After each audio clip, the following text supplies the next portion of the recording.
Caroline Beaumont avait épousé Henri Beaumont en 1839, dans une cérémonie grandiose qui avait réuni toute la haute société de la Nouvelle-Orléans. 6 ans plus tard, leur mariage était devenu un champ de bataille silencieux. Caroline avait 32 ans et aucun enfant. Dans une société où la valeur d'une femme se mesurait à sa capacité de donner des héritiers, elle vivait chaque jour comme une condamnation. Henri n'était pas un mauvais mari selon les standards de l'époque. Il ne la battait pas, ne la trompait pas ouvertement et lui accordait même une certaine liberté dans la gestion de la plantation.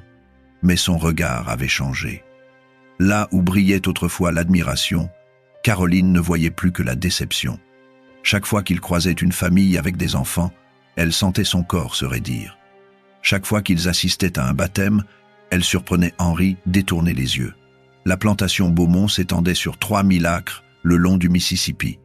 120 esclaves y travaillaient, produisant du coton qui enrichissait la famille depuis 3 générations. Henri avait hérité de ce domaine à la mort de son père en 1837, et avec lui, la pression écrasante de perpétuer la lignée. Sa mère, Marguerite Beaumont, venait dîner chaque dimanche. Elle ne posait jamais la question directement, mais ses regards suffisaient.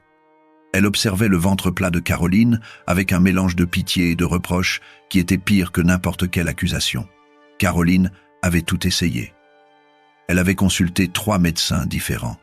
Le premier lui avait prescrit des tisanes à base de plantes censées favoriser la conception. Le deuxième avait suggéré des bains de siège alternant eau chaude et eau froide. Le troisième, plus franc, lui avait dit qu'il n'y avait rien à faire, que certaines femmes étaient simplement incapables d'enfanter. Cette dernière consultation avait eu lieu en mars 1845, et quelque chose s'était brisé en Caroline ce jour-là. Henri avait commencé à parler de divorce. Oh, il n'utilisait jamais ce mot directement. Il parlait d'annulation, de raisons médicales, de nécessités familiales. Il évoquait un cousin éloigné qui avait obtenu une séparation dans des circonstances similaires. Caroline savait ce que cela signifiait. Un divorce la ruinerait socialement. Elle retournerait chez ses parents, une femme de 32 ans sans enfant, une curiosité embarrassante que l'on cacherait lors des réceptions. Ses chances de se remarier seraient nulles. Elle finirait tante célibataire, dépendante de la générosité d'une famille qui ne la regarderait plus jamais de la même façon. La nuit du 15 avril 1845, Caroline resta éveillée jusqu'à l'aube. Henri dormait à côté d'elle, séparé par un gouffre invisible qui grandissait chaque jour. Elle observait le plafond de leur chambre, les moulures délicates, le lustre en cristal qui avait coûté une fortune. Tout cela disparaîtrait. Sa vie telle qu'elle la connaissait disparaîtrait. Et pourquoi ? Parce que son corps refusait de faire ce qu'on attendait de lui. C'est cette nuit-là que l'idée germa. Une idée terrible, inacceptable, qui la fit frissonner. Mais une fois plantée dans son esprit, elle ne put s'en débarrasser. Si le problème venait d'elle, si son corps ne pouvait porter d'enfant, alors peut-être fallait-il envisager une autre solution. Une solution que personne ne devrait jamais connaître. Marcus était arrivé à la plantation Beaumont en 1842. Henri l'avait acheté lors d'une vente aux enchères à la Nouvelle-Orléans, après avoir entendu parler de sa force exceptionnelle. À 28 ans, Marcus mesurait 1,90 m et possédait une musculature impressionnante, développée par des années de travail éreintant. Mais ce n'était pas sa force physique qui avait retenu l'attention de Caroline, c'était son intelligence. Marcus savait lire et écrire, ce qui était rarissime et techniquement illégal pour un esclave. Son ancien propriétaire, un professeur de Charleston devenu alcoolique, lui avait enseigné dans un moment de lucidité avant de le vendre pour payer ses dettes. Cette éducation faisait de Marcus un atout précieux pour gérer certains aspects de la plantation, mais aussi un danger potentiel. Un esclave instruit était un esclave capable de réfléchir, de planifier, de comprendre les subtilités du monde qui l'opprimait.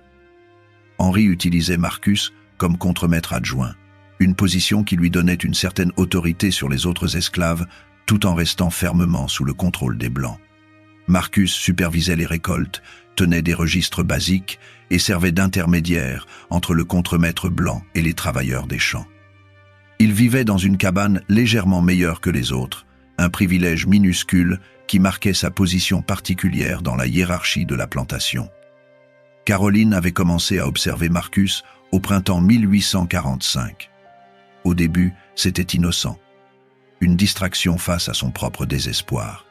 Elle le regardait superviser les équipes, donner des instructions, résoudre des problèmes. Il y avait quelque chose dans sa manière de se mouvoir, une dignité qui refusait de se laisser complètement briser par sa condition.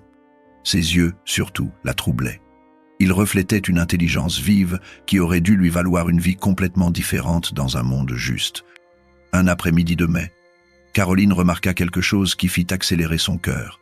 Marcus aidait à déplacer des caisses près de la maison principale, et sa chemise usée révélait les muscles de son dos.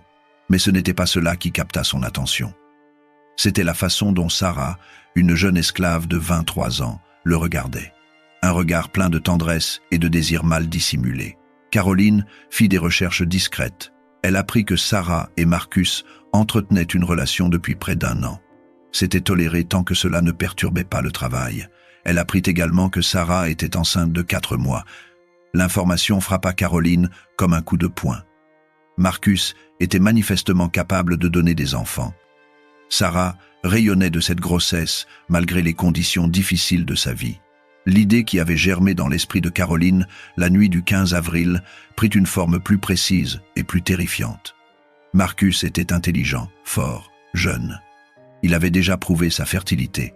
Si le problème venait vraiment d'elle et Henri, si leur union était stérile pour des raisons qui dépassaient la médecine de l'époque, alors peut-être que la solution résidait dans une autre union. Une union temporaire, forcée, secrète. Caroline passa les semaines suivantes à combattre cette idée. Elle était monstrueuse. Elle violait tous ceux en quoi elle avait été élevée à croire. Mais chaque fois qu'Henri évoquait l'annulation, chaque fois que sa belle-mère la regardait avec ce mélange de pitié et de mépris, l'idée revenait avec plus de force. Elle était comme un naufragé qui aperçoit une planche dans l'océan déchaîné.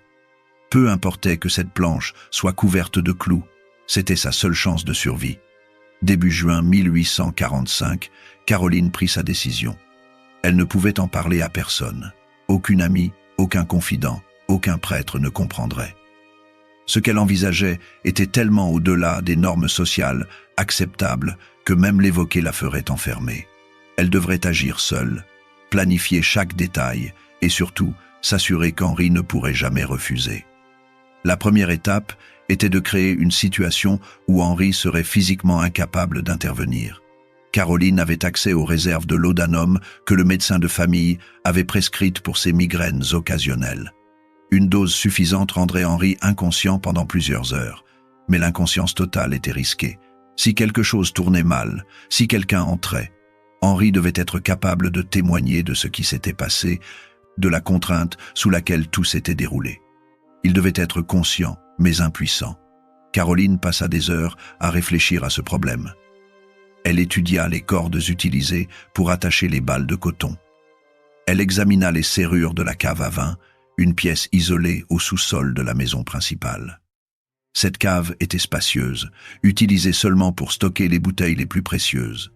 Henri y descendait rarement, et les domestiques encore moins. C'était l'endroit idéal pour ce qui devait arriver. Le deuxième défi était Marcus. Comment le forcer sans éveiller de soupçons ultérieurs? Caroline ne pouvait pas simplement lui ordonner de la féconder. Même dans une société esclavagiste, il existait des limites à ce qu'on pouvait exiger d'un esclave sans provoquer un scandale monumental. Si Marcus parlait après coup, si Sarah apprenait quelque chose, si le moindre détail filtrait, Caroline serait détruite plus sûrement que par n'importe quel divorce. Il fallait que Marcus agisse sous la contrainte absolue. Il fallait qu'Henri soit témoin de cette contrainte. Il fallait que toute l'opération soit présentée comme un acte de désespoir de Caroline, certes moralement répréhensible, mais compréhensible face à la menace du divorce. Henri devait être forcé de regarder, de comprendre, et finalement de garder le secret parce que révéler la vérité détruirait sa propre réputation autant que celle de Caroline. Le 20 juin, Caroline mit son plan à exécution. Elle choisit un jeudi soir, sachant que le contremaître blanc passait toujours ce jour-là au village pour acheter des provisions et ne reviendrait pas avant le lendemain matin. La plupart des esclaves seraient épuisés par leur journée de travail et se retiraient tôt dans leur cabane. La maison principale serait pratiquement vide, à l'exception d'Henri et Caroline. Dans l'après-midi, Caroline demanda à Marcus de venir à la maison principale vers 9 heures du soir pour discuter d'un inventaire urgent. Ce n'était pas inhabituel. Marcus servait parfois de secrétaire improvisé pour des tâches administratives basiques. Il arriva ponctuel, comme toujours, légèrement nerveux d'être convoqué si tard dans la grande maison. Caroline le fit entrer par la porte de service et le guida immédiatement vers la cave à vin. Marcus hésita, sentant que quelque chose n'allait pas. Caroline ouvrit la lourde porte en bois et lui fit signe d'entrer. La cave était éclairée par 2 lampes à huile qui projetaient des ombres dansantes sur les rangées de bouteilles. Au centre de la pièce, attaché à une chaise robuste, Henri était ligoté avec des cordes qui mordaient sa chair. Henri avait les yeux écarquillés de stupeur et de rage. Un bâillon de tissu l'empêchait de crier, mais ses grognements étouffés remplissaient la cave. Il se débattait contre ses liens, faisant grincer la chaise sur le sol de pierre. Caroline avait profité d'un moment d'inattention après le dîner pour verser une dose de laudanum dans son vin. Pas assez pour l'endormir complètement, juste assez pour le ralentir, le rendre confus pendant quelques minutes cruciales où elle avait pu le maîtriser. Marcus recula instinctivement vers la porte, mais Caroline la referma rapidement derrière lui et tourna la clé dans la serrure. Le bruit du mécanisme résonna comme un coup de feu dans le silence tendu de la cave. « Qu'est-ce que c'est que cette folie ?» demanda Marcus, sa voix tremblant malgré ses efforts pour paraître calme. Il regardait alternativement Caroline et Henri, essayant de comprendre la situation impossible dans laquelle il venait de tomber. Caroline s'adossa à la porte, la clé serrée dans sa main.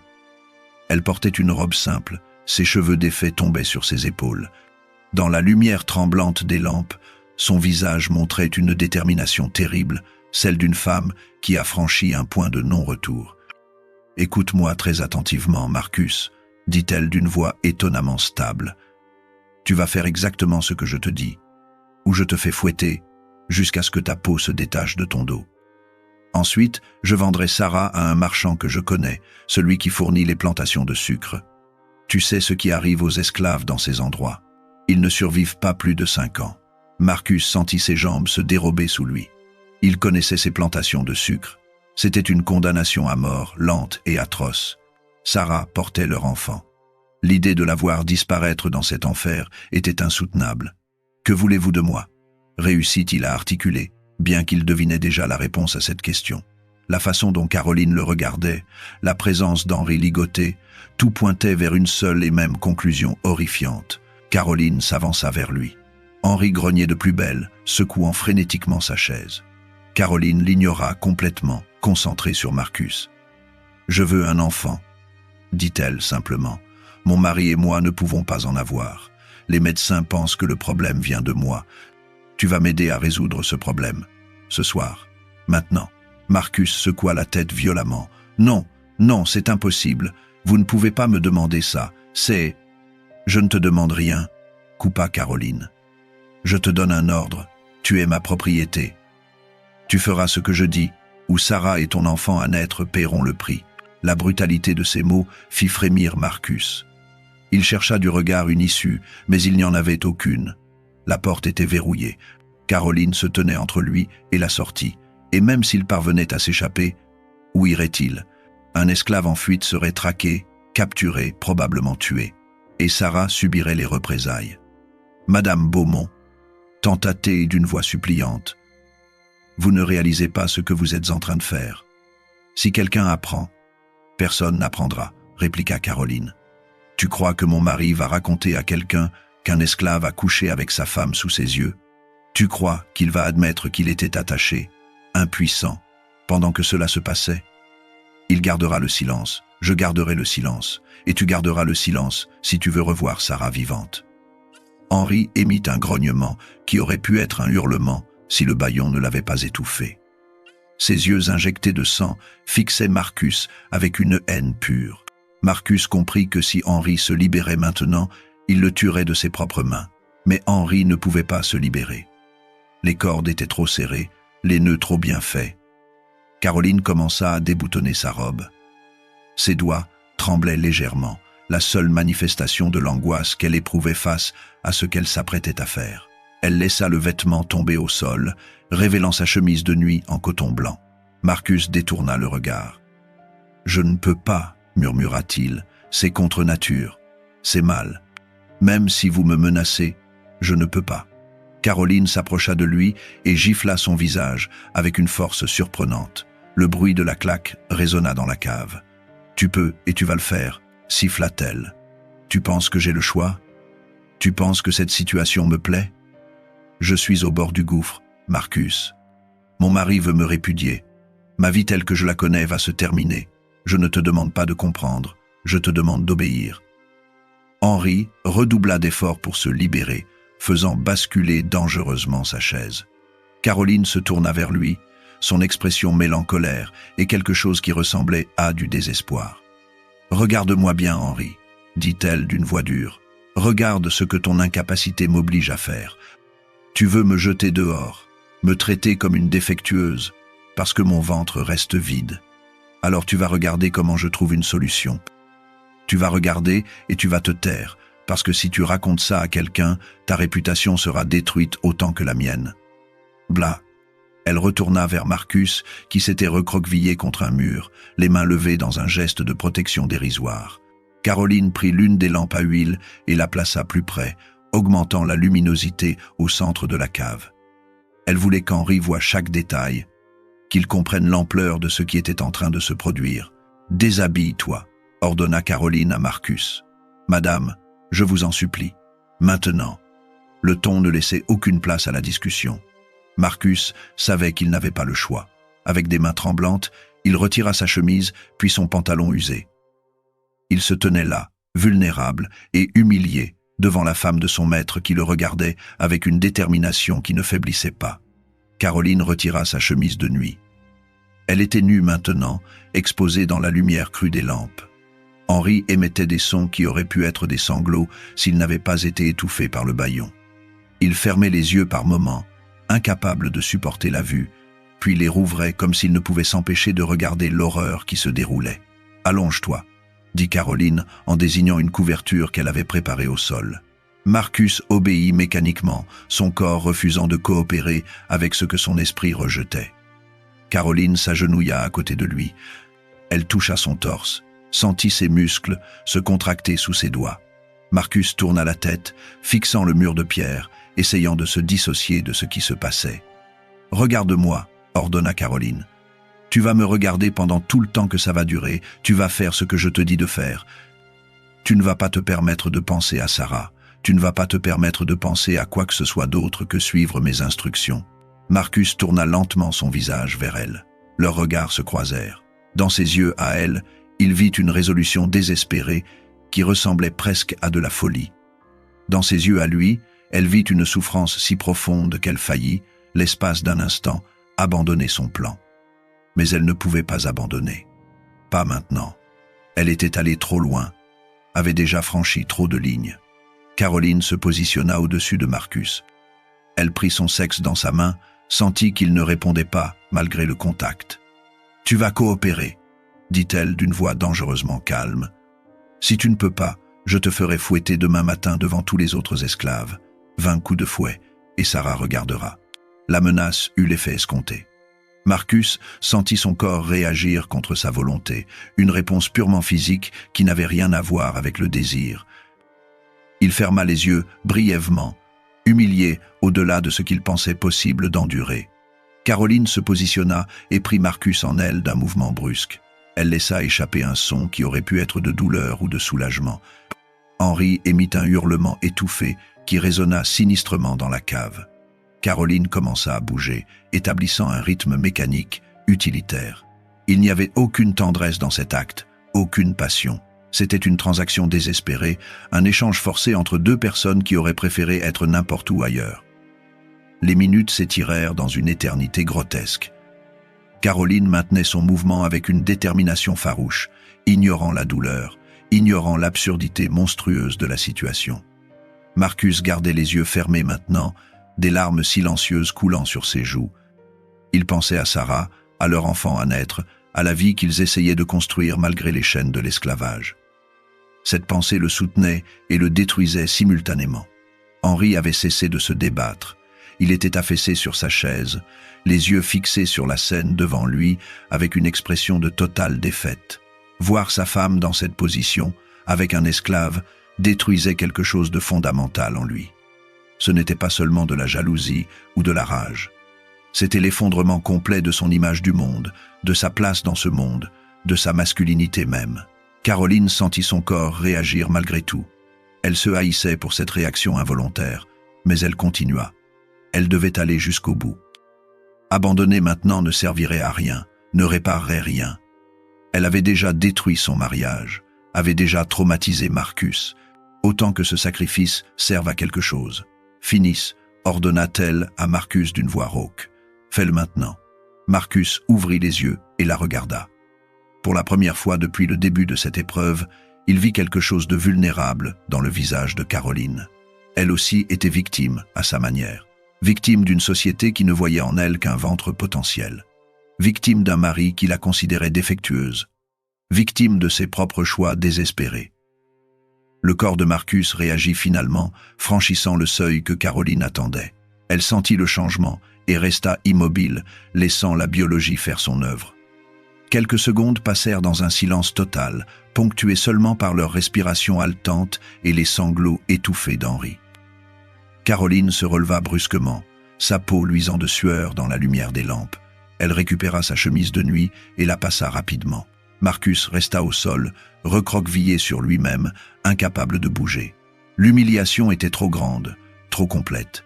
Il avait été utilisé comme un animal reproducteur, forcé de trahir Sarah de la manière la plus intime qui soit. Caroline se dirigea vers Henri. Elle retira son bâillon avec des gestes brusques. Henri cracha, toussa, puis la regarda avec une intensité glaciale. « Tu es un monstre », dit-il d'une voix rauque et brisée. « Tu es devenu un monstre. »« Non », répliqua Caroline calmement. « Je suis une survivante. Tu voulais me jeter. Tu voulais m'humilier publiquement avec une annulation. Maintenant, nous avons tous les deux des secrets à garder. Tu racontes ce qui s'est passé ici et ta réputation est détruite. Les gens riront de toi, Henri. Ils diront que tu n'étais pas capable de contrôler ta propre femme, qu'un esclave a fait ce que tu ne pouvais pas faire sous ton propre toit. » Henri détourna le regard. La vérité dans les mots de Caroline était comme un poison qui se répandait dans ses veines. Elle avait raison. Révéler cette nuit le détruirait autant qu'elle. Peut-être même plus, car la honte d'un homme incapable de protéger son honneur conjugal était considérée comme pire que celle d'une femme désespérée. « Et maintenant ?» demanda-t-il faiblement. « Maintenant tu attends, » répondit Caroline. « Tu attends de voir si je suis enceinte. Si je le suis, tu acceptes cet enfant comme le tien. Personne ne saura jamais la vérité. Si je ne le suis pas. » Sa voix trembla légèrement pour la première fois. Alors nous recommençons. Henri ferma les yeux comme si cette pensée était physiquement douloureuse. « Je ne survivrai pas à une autre nuit comme celle-ci, » murmura-t-il. « Tu survivras, » dit Caroline sans émotion. « Parce que l'alternative est pire pour nous deux. » Elle se tourna vers Marcus qui s'était rhabillé et se tenait contre le mur le plus éloigné, son corps tremblant de choc et de honte. « Tu peux partir, » dit-elle. « Tu ne parleras de cette nuit à personne, pas à Sarah, pas aux autres esclaves, personne. Si j'apprends que tu as parlé, Sarah sera vendue avant le coucher du soleil. » C'est compris? Marcus hocha la tête mécaniquement. Il ne pouvait pas parler, sa voix était coincée quelque part dans sa gorge. Caroline déverrouilla la porte et l'ouvrit. Marcus s'échappa comme un animal piégé qui trouve enfin une sortie, disparaissant dans l'obscurité de la nuit. Caroline détacha Henri sans dire un mot de plus. Les cordes avaient laissé des marques rouges et douloureuses sur ses poignets et ses chevilles. Henri monta directement dans l'une des chambres d'amis et s'y enferma. Il ne parla pas à Caroline pendant 3 jours. Quand il recommença finalement à lui adresser la parole, c'était uniquement pour les nécessités pratiques de la gestion de la plantation. Leur mariage, déjà fragile, était maintenant en ruine complète. Ils vivaient dans la même maison comme des fantômes, s'évitant autant que possible. Les domestiques remarquèrent le changement d'atmosphère, mais n'osèrent poser aucune question. Quelque chose s'était passé entre les maîtres, quelque chose de grave, mais personne ne savait quoi exactement. Marcus retourna au travail le lendemain comme si rien ne s'était passé, mais quelque chose en lui était brisé. Sarah le remarqua immédiatement. Il était distant, perdu dans ses pensées, sursautant au moindre bruit. Elle lui demanda ce qui n'allait pas. Il mentit, disant que le contremaître lui avait donné un avertissement sévère pour une erreur dans les comptes. Sarah le crut parce qu'elle voulait le croire, parce que l'alternative était trop terrifiante à envisager. Les nuits étaient les pires pour Marcus. Il revivait chaque seconde de ce qui s'était passé dans la cave. L'humiliation, l'impuissance, la violation de son corps et de sa dignité. Il avait été réduit à un outil, un instrument pour les besoins d'une femme blanche désespérée. Le fait qu'il ait été physiquement forcé n'allégeait pas sa honte. Au contraire, cela l'intensifiait, lui rappelant qu'il ne contrôlait même pas son propre corps. Sarah donna naissance à leur fils en août. Marcus tint le bébé dans ses bras et pleura. C'étaient des larmes de joie mêlées à une culpabilité écrasante. Il avait trahi Sarah de la manière la plus intime possible, même si c'était sous la contrainte. Il se demandait s'il devait lui dire « Mais comment pourrait-il » La vérité la détruirait, et révéler le secret de Caroline les mettrait tous en danger. Caroline attendait. Chaque matin, elle se réveillait avec l'espoir et la terreur d'être enceinte. Les semaines passèrent. Juillet arriva. Elle ressentit les premiers signes, si légers qu'elle craignait de se faire des illusions, des nausées matinales, une sensibilité accrue des seins, une fatigue inhabituelle. En août, elle était sûre, elle était enceinte. 7 ans de mariage stérile, et maintenant, enfin, elle portait un enfant qui n'était pas celui de son mari, mais que personne ne devrait jamais savoir. Caroline pleura cette nuit-là, seule dans sa chambre. C'étaient des larmes de soulagement, de triomphe, et d'une tristesse insondable pour ce qu'elle avait dû faire pour y arriver. Caroline attendit encore quelques semaines avant d'annoncer la nouvelle. Elle voulait être absolument certaine que la grossesse était viable.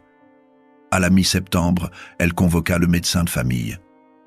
Le docteur Fontaine examina Caroline et confirma qu'elle était enceinte d'environ 3 mois. Il semblait ravi, ignorant complètement la tension palpable dans la pièce. Quand Henri apprit la nouvelle officiellement, son visage resta impassible. Il remercia le médecin, accepta les félicitations mécaniquement et joua le rôle du mari heureux avec une perfection glaçante. Mais ses yeux, quand il regardait Caroline, étaient vides. Il savait la vérité. Il savait que l'enfant qu'elle portait n'était pas le sien. La nouvelle se répandit rapidement. La famille Beaumont organisa une grande réception pour célébrer. Marguerite, la belle-mère de Caroline, pleura de joie. Elle embrassa Caroline et s'excusa presque pour ses regards désapprobateurs des années précédentes. Les amis du couple exprimèrent leur bonheur, certains ajoutant avec tact que parfois il fallait juste de la patience. Caroline souriait, acceptait les félicitations, jouait son rôle avec une perfection glacée. À l'intérieur, elle se sentait creuse. Elle avait obtenu ce qu'elle voulait, mais le prix était plus élevé qu'elle ne l'avait imaginé. Son mariage était détruit au-delà de toute réparation possible. Marcus était brisé, portant un fardeau de honte et de secret qu'il ne pourrait jamais partager. Et elle-même était devenue quelqu'un qu'elle ne reconnaissait plus dans le miroir. Marcus évitait Caroline autant que possible. Quand leurs chemins se croisaient par nécessité, il gardait les yeux baissés, ne parlait que quand on lui adressait directement la parole.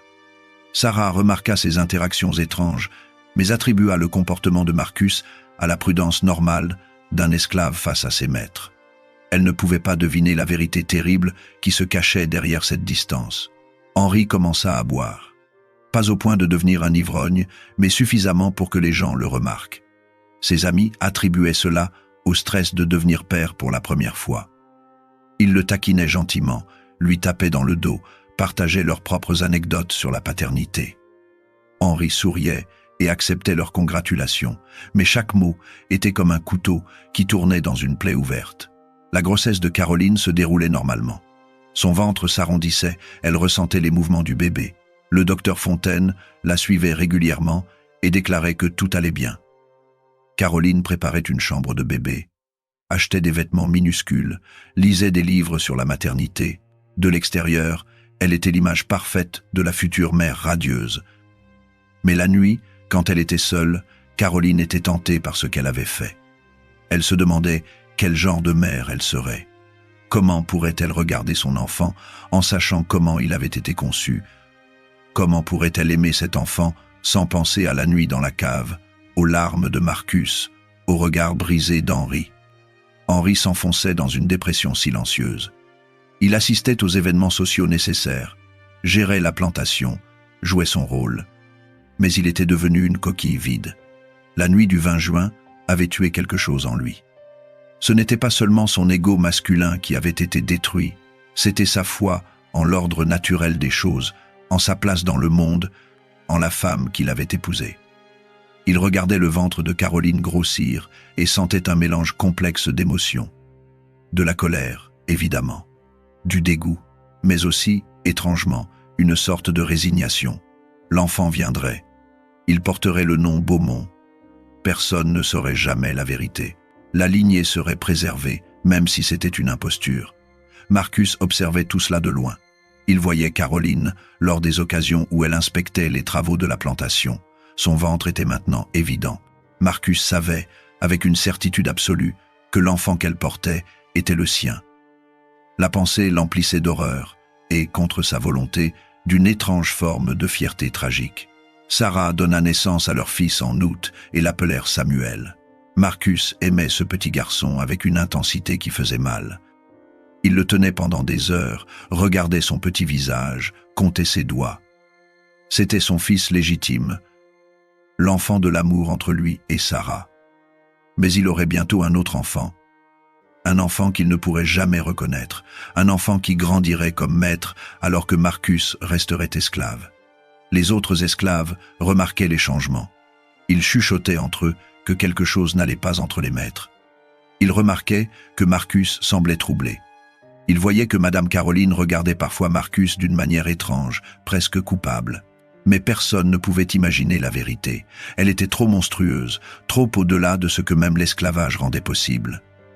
Le 15 mars 1846, après 6 heures de travail, Caroline donna naissance à un garçon. Henri resta dans son bureau, buvant du whisky, incapable d'affronter ce moment. Quand le docteur Fontaine présenta l'enfant à Caroline, elle fut soulagée de constater que le bébé avait la peau pâle et des cheveux clairs. Aucune ressemblance évidente avec Marcus. Henri monta lentement voir l'enfant.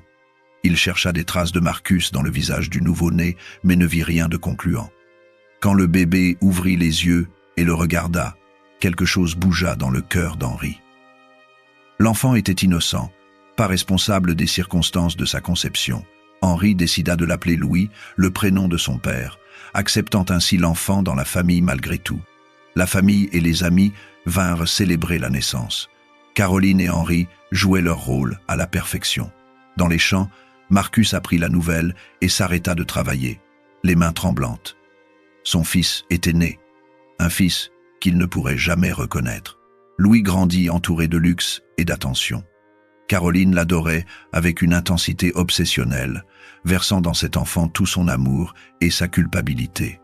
Henri développa une relation complexe avec le garçon. Certains jours, Louis lui rappelait son humiliation. D'autres jours, quand l'enfant riait ou tendait les bras vers lui, Henri sentait naître un amour malgré tout.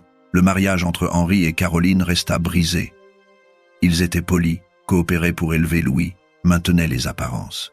Mais l'intimité et la confiance étaient mortes. Ils vivaient comme des colocataires distingués. Marcus observait Louis de loin. Il étudiait le visage du garçon, cherchant des ressemblances, se demandant si c'était son imagination qui voyait ce qu'elle voulait voir. Sarah, sa compagne, ne savait rien.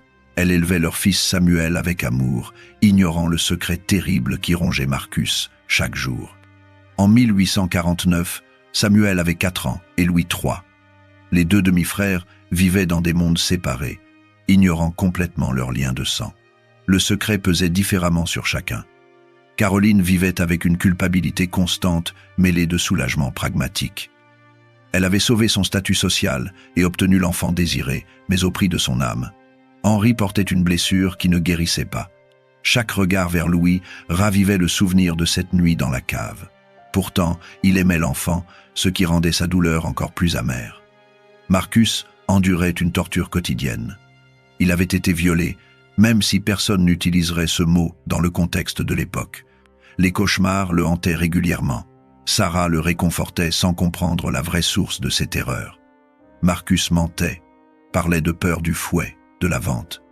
Elle le croyait, car ses peurs étaient légitimes pour tout esclave.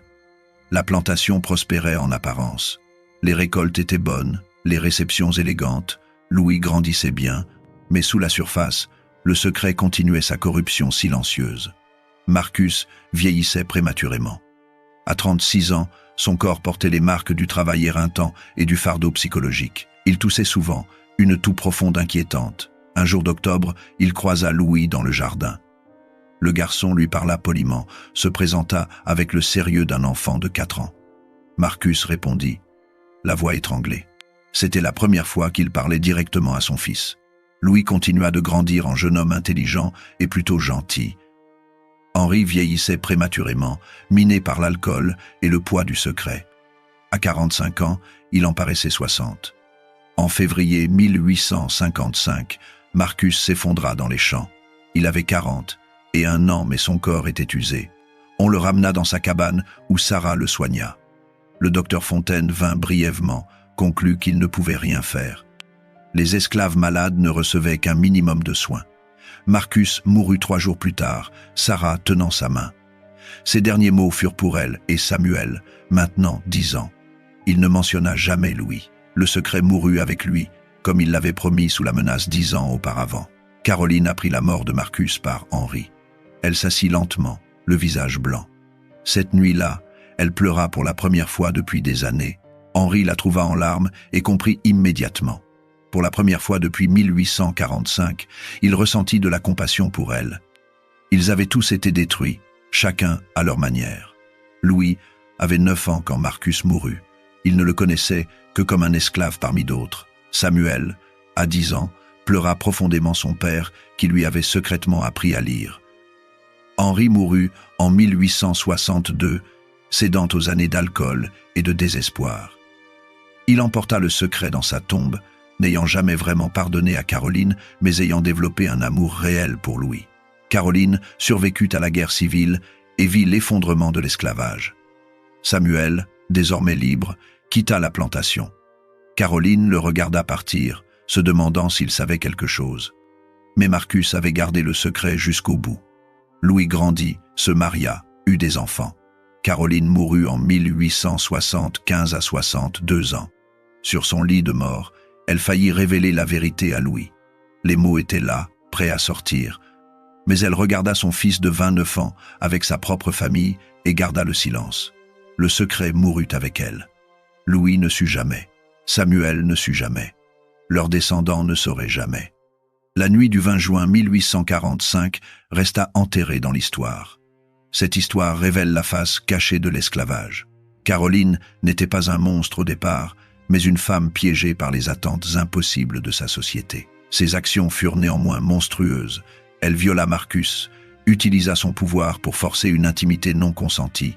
Marcus porta le fardeau le plus lourd, utilisé comme un objet, dépouillé de son humanité. Il mourut en protégeant Sarah et Samuel de la vérité. Louis grandit innocent du péché de sa conception. Ses descendants porteraient l'héritage génétique de Marcus sans jamais le savoir. Cette nuit de 1845 résume la déshumanisation complète du système esclavagiste. Caroline put agir ainsi parce que Marcus n'était pas considéré comme pleinement humain. Le système donnait un pouvoir absolu qui corrompait inévitablement. Mais l'histoire montre aussi la résilience humaine qui persista même dans les pires circonstances.